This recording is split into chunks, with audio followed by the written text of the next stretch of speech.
உச்சநீதிமன்றத்தினுடைய தலைமை நீதிபதி ஒரு வழக்கு விசாரணையில் இளைஞர்களை குறித்து, குறிப்பாக வேலையில்லாத, வேலை வாய்ப்பில்லாத இளைஞர்களை குறித்து ஒரு வார்த்தை ஒன்றை பேசிவிடுகிறார். எந்த வேலை வாய்ப்பும் இல்லாமல் வேலை வெட்டிக்கு போகாம சும்மா இருக்கக்கூடிய சில இளைஞர்கள் கரப்பான் பூச்சிகளை போல, இந்த காக்ரோச் அப்படிங்கிற வார்த்தையை பயன்படுத்தி சொல்றார் ஆங்கிலத்தில், கரப்பான் பூச்சிகளை போல ஊடகங்களை, செய்தி ஊடகங்களை அவர்கள் கையில் எடுத்துக் கொள்கிறார்கள், அவர்களாக சில செய்திகளை உருவாக்கி கொண்டிருக்கிறார்கள் என்ற ஒரு கருத்தை அவர் முன்வைக்கிறார். இது இணையத்தில் மிக பரவலாக பேசுபொருளாக மாறி போகிறது. இளைஞர்களை எல்லாம், வேலைவாய்ப்பில்லாத இளைஞர்களை எல்லாம் கரப்பான் பூச்சிகளாக, கரப்பான் பூச்சிகளை போல என்று எப்படி சொல்லலாம்? இளைஞர்களுக்கு மத்தியில் இது பெரிய பேசுபொருளாக மாறி போக, அதற்கு பல விளக்கங்கள் கொடுக்கப்பட்ட பிறகும் கூட அது எப்படி சொல்லலாம் இளைஞர்கள் எல்லாம் கரப்பான் பூச்சி அப்படின்னு? ஒரு இளைஞர், மகாராஷ்டிராவை சேர்ந்த ஒரு இளைஞர், அவர் ஒரு செய்தியை, ஒரு குறுஞ்செய்தியை பதிவிடுகிறார். நம்மளை கரப்பான் பூச்சின்னு சொல்றாங்க, நீங்கள் எல்லாம் கௌரவமாக, கண்ணியத்தோடு நான் கரப்பான் பூச்சி தான் அப்படின்னு பெருமையோடு பதிவிடுங்கள் என்று ஒரு செய்தியை போடுறார். அதை பார்த்த இளைஞர்கள் எல்லாம் லட்சக்கணக்கில் அதற்கு ஆதரவு தெரிவிக்கிறார்கள்.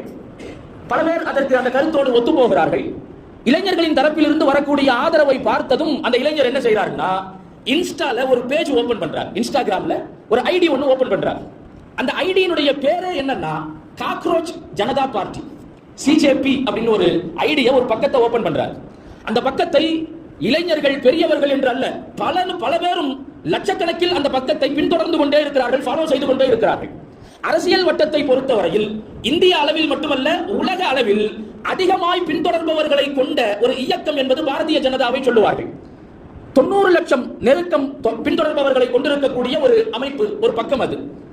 அது இத்தனை கால பயணத்திற்கு பிறகு அந்த எண்ணிக்கையை அவர்கள் தொட்டிருக்கிறார்கள்.